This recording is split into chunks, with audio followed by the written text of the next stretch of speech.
Chers amis, bonjour, me revoilà. Alors, je tiens à préciser que le fait que je ne fasse pas de vidéo ne signifie pas que je ne sois plus active. Mais je travaille beaucoup par écrit. Par exemple, j'ai passé, ça fait quand même plus de 2 jours que je bosse à fond la caisse sur le synode de la famille. Je dis ça parce que nous sommes dimanche, donc voilà. Donc c'est à consulter sur le site pour ceux que ça intéresse. J'ai mis ça dans la rubrique famille dans un premier temps, puis après j'ai ouvert un sujet dans la rubrique spiritualité. Voilà, alors j'ai plein de choses à vous dire ce matin. Déjà, je veux vous dire que je ne vais pas à la messe ce matin, c'est pas du tout que je sois fâchée, mais simplement j'ai des choses plus importantes à faire, donc je ne vais pas à la messe. J'ai regardé hier soir, on n'est pas couché. Alors, je précise que, alors déjà j'ai regardé avant les grosses têtes et j'ai passé une très très bonne soirée. Ça c'est la première chose, ce qui est quand même important. Et puis donc ensuite je suis restée, mais c'est vrai que j'ai beaucoup de mal à rester éveillée le soir et je ne prends plus du tout de café, de thé, d'excitant pour dire je vais essayer de tenir le soir et tout. Je joue plus à ça du tout maintenant. Quand je m'endors, mais alors bien. Donc là j'ai réussi à tenir quand même pas mal de temps. Mais je n'ai pas réussi à tout les choses que j'ai ratées, quoi, je vais retourner les voir. Mais j'ai vu quand même des choses tout à fait intéressantes. Alors j'ai été notamment particulièrement satisfaite de faire connaissance un peu avec notre ministre du Travail, que j'étais déjà allée consulter, enfin voir des vidéos, il avait été interviewé ou lu des articles, je sais plus exactement, mais oui, je crois en fait que j'avais dû consulter que des articles, je l'avais quasiment jamais vu, parce que c'est vrai qu'il n'est pas très médiatisé, et j'ai trouvé son intervention tout à fait intéressante. Alors moi je vous recommande de retourner voir cette émission parce que notamment Bruno Gassio, alors il faut savoir que Bruno Gassio, c'est politiquement c'est Nouvelle Donne, c'est le parti que je soutiens le plus en fait, avec Europe Écologie Les Verts, et donc pour moi c'était très important de voir ce qu'il allait dire. Sauf que quand lui est revenu sur le fauteuil pour parler de son livre qui s'appelle Madame Martin, l'économie, ça n'est pas si compliqué que ça, eh bien figurez-vous que je me suis endormie mais bien, donc je vais retourner voir. Mais il n'empêche qu'avant, il a dit plein de choses tout à fait intéressantes au ministre du Travail, et donc je vous recommande d'aller revoir l'émission dans son ensemble. Alors qu'est-ce qu'il a dit au ministre du Travail de particulièrement interpellant? Eh bien il expliquait justement que le gouvernement en prenait quand même un petit peu plein la gueule, quel que soit l'angle sous lequel on regarde, chose en quoi il a parfaitement raison, et je tiens juste à préciser que si le gouvernement actuel en prend plein la gueule entre guillemets, je pense qu'aujourd'hui dans n'importe quelle démocratie, absolument tous les gouvernements en prennent de toute façon plein la gueule. Vraiment, parce que je crois que c'est en fait les seuls gouvernements qui n'en prennent pas plein la gueule, ce sont les dictatures ou des démocratures en fait. Vraiment, hein, je veux dire en Russie, effectivement, le gouvernement en prend pas plein la gueule. Hein. Ce matin, par exemple, enfin j'ai eu lu hier soir, avant de me coucher, que Vladimir Poutine remettait en cause le réchauffement climatique. Alors ça, dans le style je fais diversion par rapport à l'accident de l'avion, franchement chapeau. Hein. Alors c'est tout à fait intéressant que Vladimir Poutine fasse diversion au sujet de l'attentat pour son avion, parce que le réchauffement climatique, effectivement, lui, il va bénéficier de certains avions, c'est-à-dire qu'au nord de la Russie, il y a des mers qui étaient entièrement prises par les glaces, où maintenant, lui, il va pouvoir se balader avec ses sous-marins, ses bateaux, etc., sur le plan commercial, puis sur le plan militaire aussi. Donc effectivement, Vladimir Poutine a peut-être une perception du réchauffement climatique un tout petit peu différente. Par contre, le fait que le permafrost fonde, par contre, a quand même pour conséquence en Sibérie, par exemple, de voir tous les immeubles et tout qui ont toujours été construits sur un permafrost complètement gelé, parce qu'en Sibérie, évidemment, même l'été, ça dégèle en surface, mais ça dégelait pas de façon, en profondeur. Maintenant, le problème, c'est qu'avec le réchauffement climatique, le permafrost lui fond plus en profondeur, et donc il se retrouve avec des tas d'édifices qui sont complètement fissurés. Mais ça, Vladimir Poutine, il va pas aller vous le raconter, bien évidemment. Hein. Donc, je comprends très bien que pour Vladimir Poutine, ce soit quand même assez délicat de négocier cette histoire d'attentat bien réel sur son avion. Je conçois parfaitement, mais de là jusqu'à faire diversion de cette façon-là, je pensais pas qu'il était aussi con. Hein. Franchement, hein. Je suis quand même assez sidérée. Alors par contre, je trouve extrêmement interpellant de voir à quel point le gouvernement égyptien comment dire, fait la politique de l'autruche. Alors le problème, c'est que le gouvernement égyptien, en fait, fait la politique de l'autruche, mais façon, comment dire, art pictural égyptien. C'est-à-dire qu'en fait, le corps est comme ça, et puis ils font diversion sur le côté, quoi. C'est pour ça, en fait, qu'ils n'arrivent pas à y voir. Ne riez pas, c'est vrai, c'est exactement ça. Si vous regardez les figurines égyptiennes et tout sur les pyramides, c'est tout à fait normal qu'ils n'arrivent pas à voir les choses en face, puisqu'ils ont la tête tournée sur le côté. C'est QFD, hein. Ouais, oui, j'ai vu il y a quelques jours la satire des films d'espionnage sur Arte. Oh zut, j'ai vu 007. Enfin bref, j'ai trouvé ça super marrant. Bon alors, je me suis pas risqué à dire son nom. Que les choses soient bien claires. Ça n'est pas une forme d'ignorance de ma part ou de désir de vexer qui que ce soit, mais j'ai un mal de chien à me souvenir des noms des gens. C'est comme ça, je suis dyslexique et c'est comme ça. Donc des fois je note et puis des fois je note pas parce que j'en ai ras le cul, il faudrait que je note tout le temps, quoi. Donc le ministre du Travail, je suis incapable de vous dire comment il s'appelle, par exemple, hein. Mais j'ai trouvé, il a expliqué plein de choses que j'ai trouvé tout à fait interpellantes. Et j'ai notamment noté, Léa Salamé fait très bien l'avocat du diable, hein, elle fait très bien la méchante. Elle m'énerve, hein, souvent quand même. Mais bon, c'est pas grave. Elle a parlé notamment du rapport Aubin 2004. Alors j'aime bien parce que elle s'attaquait au ministre en question qui était en face d'elle, au ministre du Travail, au sujet des banlieues. Vous vous rendez compte, c'est ceci, c'est cela, alors que le rapport Aubin date de 2004, etc., etc. Mais justement, entre 2004 et l'élection de François Hollande, qu'est-ce qui a été fait ? Alors vous me direz, aujourd'hui on continue pareil à injecter de l'argent dans les banlieues et il n'y a pas grand-chose qui bouge. Il faut quand même pas exagérer non plus. Quoi qu'on en dise, quand on renouvelle le bâti, quand on entretient le bâti, je regrette, mais le fait de se sentir respecté dans son lieu de vie, dans les logements sociaux, etc., ça n'est pas la solution miracle, bien évidemment, mais ça n'en reste pas moins important. Je suis désolée, je regrette, mais c'est quand même la vérité, hein. Enfin moi je suis absolument certaine de ça, il n'y a absolument aucun doute. De toute façon, le gros problème réside dans le fait que au sujet de, alors je précise qu'au sujet des banlieues, moi c'est un sujet qui m'intéresse vraiment énormément. Je suis issu de la campagne pourtant, mais je trouve ça intéressant et je demande pas mieux que de travailler sur le sujet de façon plus concrète parce que j'ai déjà rédigé plein de trucs depuis des années sur le sujet et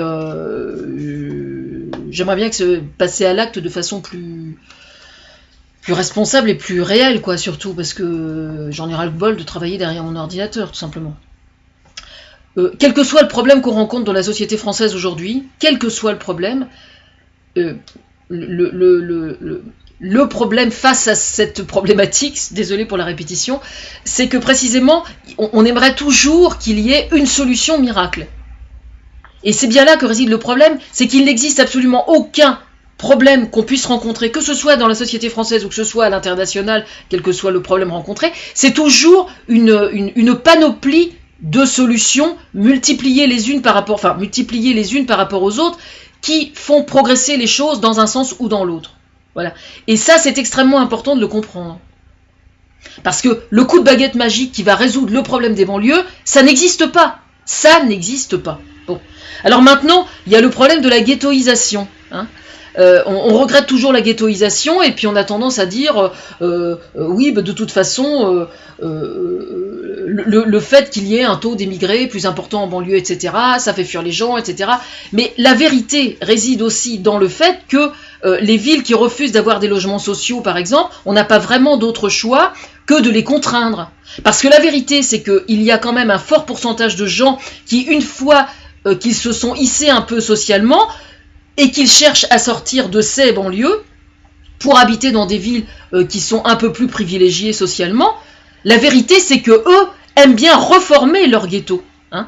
Et là où c'est interpellant justement, c'est que les maires de ces villes en question, il y a 200 villes, hein, qui refusent les logements sociaux, eh bien le problème c'est qu'il faut savoir si ces maires-là sont prêts à se mettre en danger pour défendre de véritables valeurs de fraternité qui s'appliquent justement sur le plan culturel, ou bien alors s'ils sont, comment dire, s'ils pratiquent le clientélisme comme ça se fait par exemple avec le Front National assez souvent, et s'ils ne sont bons qu'à caresser dans le sens du poil leurs électeurs dans leur ville, hein, parce que c'est ça. Est-ce que les maires dans ces 200 municipalités-là sont beaucoup plus attachés à leur siège qu'à la valeur de leur politique dans leur ville? Parce que c'est ça aujourd'hui le problème. Alors oui, on ne peut que les contraindre, effectivement. Je suis désolée, mais c'est comme ça. Le gros problème, c'est que ce problème de ghettoisation, justement, moi personnellement, c'est quelque chose qui m'a toujours énervé parce que, bon, moi je viens pas d'un milieu social très favorisé. Et je veux dire, quand nous avions nos 3 filles qui étaient à l'école, jamais j'aurais mis mes gamins dans le privé, par exemple. Je suis désolée. Pourquoi? Eh bien, tout simplement parce que dans l'école publique, il y a des immigrés et que jamais je n'aurais voulu que mes enfants ne soient pas en contact avec des immigrés, précisément parce que c'est le meilleur moyen de leur apprendre la tolérance, de leur apprendre la différence, de leur apprendre la richesse des cultures. C'est là où c'est grave. Alors, il y a des gens qui vont dire, oui, on dit ça, mais bon, tout le monde va dire oui, et puis en fait, ils font tout pour contourner la carte scolaire, etc., quoi. Moi, je suis désolée, mais mine de rien, quand on favorise la ghettoisation sur le plan scolaire, ça se répercute ensuite au niveau des collèges, et ça se répercute ensuite dans le monde du travail. Hein, oui, c'est-à-dire que dans une entreprise, par exemple, qui va embaucher, il va y avoir certains patrons qui vont souhaiter ne pas embaucher d'immigrés. Bon, chacun a le droit d'être con, hein. Peut-on être un bon patron et être con en même temps? La question mérite d'être posée. Mais il n'empêche que s'il sent qu'il y a une forme de racisme non dit au sein de ses salariés dans ses bureaux, il sera d'autant plus conforté dans le fait de ne pas embaucher d'immigrés. Et ce racisme-là, qui est plutôt de l'ordre du non-dit, hein, en général, ce racisme-là, justement, il vient de ce racisme qui est souhaité par les parents au niveau du collège et souhaité par les parents au niveau du primaire. Hein. Donc il faut arrêter de nous prendre pour des cons, en gros. Voilà. Hein. Qui est-ce qui avait réduit le nombre de policiers, la concentration de policiers au sein des banlieues? C'est quand même bien sous Sarkozy que ça s'est passé. Alors il faut arrêter de nous prendre pour des imbéciles aussi. Hein. D'accord ? Moi, je suis intéressée parce que je considère qu'à droite, il y a des gens qui sont tout à fait valables quand même. J'aimerais bien connaître le travail qu'avait fait Fadela Amara, par exemple. Parce que je voudrais comprendre pour quelles raisons elle n'a pas réussi à mener à bien les projets qu'elle a eus. Les projets qu'elle a eus, peut-être qu'il y a des choses qui fonctionnent toujours et que ça fonctionne bien. Voilà. Donc je sais pas, il faut voir. Alors j'ai entendu notamment que Léa, elle m'énerve. Hein. 15 jeunes par semaine partent en Syrie. Alors elle parle de l'immigration et elle dit il y a 15 jeunes par semaine qui partent en Syrie. Mais il faudrait qu'elle s'informe un peu, Léa, quand même. Hein. Parce que sur les 15 jeunes qui partent en Syrie, il y a pas un fort pourcentage de maghrébins. Hein. Il y a des catholiques, il y a des juifs, il y a de tout. Hein. Il y a de tout. C'est-à-dire que toutes les couches sociales sont concernées par ce problème-là. C'est un problème sociologique. À la limite, c'est plus un problème sociologique qu'un problème purement religieux. Hein. Je pense. Hein. Donc ça, c'est complètement bidon comme argument, déjà pour commencer. Alors, j'ai beaucoup apprécié, par contre, la formule qui a été dite par le ministre du Travail, quand le culturel, écoutez ça, parce que ça, c'est génial, j'y avais pas pensé, moi qui fais très attention à la prosodie, quand le culturel flanche, le cultuel prend la place. Alors ça, chapeau. Je trouve ça super intéressant et tout à fait interpellant. Et c'est vraiment extrêmement intelligent. Parce qu'effectivement, oui, quand on par définition, un jeune qui ne se sent pas apprécié sera plus facilement récupérable par un culte. C'est vrai. Quel que soit le culte, hein, d'ailleurs. Il y a des cultes pour lesquels ce ne sera pas un problème nécessairement. Il y en a d'autres, ça peut l'être, selon l'imam qui est sur le secteur. Voilà. Bon, il y a eu d'autres choses. Je me suis endormie à un moment, donc il y a eu d'autres choses qui ont été dites et que j'ai pas eu le temps. Alors, je voudrais dire un mot aussi au sujet de la ministre du Travail. Moi, personnellement, quand elle a été quand elle a été choisie pour occuper ce poste, je l'ai trouvée très bien, et je l'ai trouvée notamment extrêmement soucieuse de l'être humain. Alors, moi je suis désolée, mais le coup qui lui est arrivé là, bon, c'est regrettable, hein, on est bien d'accord, avec Bourdin, c'est regrettable. Hein. Mais moi je vais vous donner un exemple. Bon, c'est vrai que moi je travaille comment dire, j'inspire les différents ministères, donc comment dire, j'ai l'excuse de ne pas pouvoir me permettre le luxe d'approfondir quelquefois certains sujets. Mais là, par exemple, en l'occurrence, la colle, parce que en fait c'est un piège qui lui a été tendu, hein, le piège qui lui a été tendu au sujet de cette histoire de CDI et de CDD, très franchement, on m'aurait posé la question, j'aurais dit 3, mais j'aurais réagi comme elle. C'est-à-dire que j'aurais dit 3 contrats, voilà. Alors, si j'explique ça, c'est parce que, en fait, moi je suis la première à prendre la défense des travailleurs, entre guillemets, des syndicats, etc. Donc le gouvernement travaille aujourd'hui à la refonte du code du travail. Il s'inspire de plein de choses que j'ai dites, notamment sur la mise en page, sur la compréhension, parce que c'est ça en fait le problème du code du travail, c'est qu'il n'est pas facilement assimilable, on va dire. Voilà, ça c'est une chose. Mais je veux dire par là que le fait de voir qu'elle ait hésité, qu'elle ait trébuché et qu'elle ait mal répondu à cette question ne constitue absolument pas, à mes yeux, comment dire, ça n'a pas pour signification qu'elle soit incompétente ou qu'elle soit incompétente dans ce qu'elle fait, absolument pas. Par exemple, moi quand je vois un documentaire où je vois plein de jeunes qui sont des gens parfaitement honnêtes à la base, hein, mais qui en sont arrivés au point de devoir truquer falsifier certains documents administratifs, y compris des contrats de travail, dans le but d'obtenir un logement, parce qu'autrement ils dorment à la rue. Je suis la première à monter au créneau au sujet des contrats à durée indéterminée, parce que je sais que malheureusement il y a des tas de gens, de propriétaires de biens immobiliers, qui vont faire attention à ça. Je fais extrêmement attention à l'être humain, je fais énormément attention aux travailleurs, et je serais tombée dans le panneau comme elle, quoi. Donc c'est pour ça que je trouve que cette accusation, c'est regrettable, hein, on est bien d'accord, c'est regrettable. Mais à la limite, moi je préfère la voir comme ça, et puis de savoir qu'elle fait super bien son boulot, plutôt qu'elle soit complètement incollable, parce que ça va être quoi là maintenant? Ça va être la surenchère, hein, la prochaine personne du gouvernement qui va se pointer devant un micro, on va le lister. Savez-vous ça, le coût du ticket de métro, le coût de la baguette de pain, bon attendez, c'est connu quoi, je veux dire. Mais est-ce que c'est vraiment des preuves d'incompétence? Parce qu'il est là le problème. Hein. Bon, sinon, pour conclure, j'ai quand même entendu qu'hier Nicolas Sarkozy a remis, j'ai entendu ça sur RTL ce matin, a remis à sa place un de ses candidats en parlant de famille, etc., etc. Bon, déjà les autres gros pontes du parti Les Républicains étaient absents hier, hein, et alors il a fait, pendant son discours, il a eu le culot de parler d'honnêteté. Mais comme disait Bruno Gassio hier, de toute façon, c'est très simple, quel que soit le dossier qu'on soulève, il y a guère que dans l'affaire Louis Trio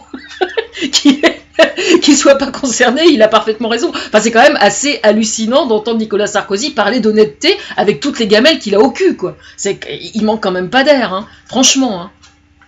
Je trouve ça vraiment hallucinant, quoi. C'est vraiment consternant. Bon, alors en fait, pour conclure, je vais vous parler d'autre chose. Je viens d'entendre sur RTL qu'à Strasbourg, il y avait un festival, comment il s'appelle, le Culte Festival, je sais plus, zut, j'ai pas noté. Bon, pourtant j'avais préparé un papier ce matin, mais un festival c'est un festival musical qui englobe toutes les différentes religions du livre en fait. Et je trouve ça vraiment super, quoi. Donc je vais mettre le lien sous la vidéo. Comment il s'appelle? Culte Festival? Je me souviens plus. Culte Festival, hein, ça doit être ça, je crois. Ou Sacré Festival? Sacré Festival, ça serait bien Sacré Festival. Enfin, j'ai trouvé ça vraiment bien, quoi. Je veux dire que les musulmans aillent dans une cathédrale pour aller écouter un concert, et etc., etc. Moi, je suis tout à fait pour ça, et c'est là que se trouve la solution, de toute façon, au niveau des religions. Hein. Il y a des gens que ça emmerde, hein, ça on est bien d'accord, c'est pas un problème, hein, franchement. Bon, sinon, je suis en train d'étudier l'éventualité de déposer un projet d'émission à la SACEM le dimanche matin. Moi. qui l'animerait, moi. Voilà. Ça va s'appeler Icature. Voilà. Ben oui, parce qu'on parle pas, mais caricature. Voilà. Donc ça va s'appeler Icature. Mais il faut que je développe maintenant. Voilà. Bon, sur ce, boujou, hein.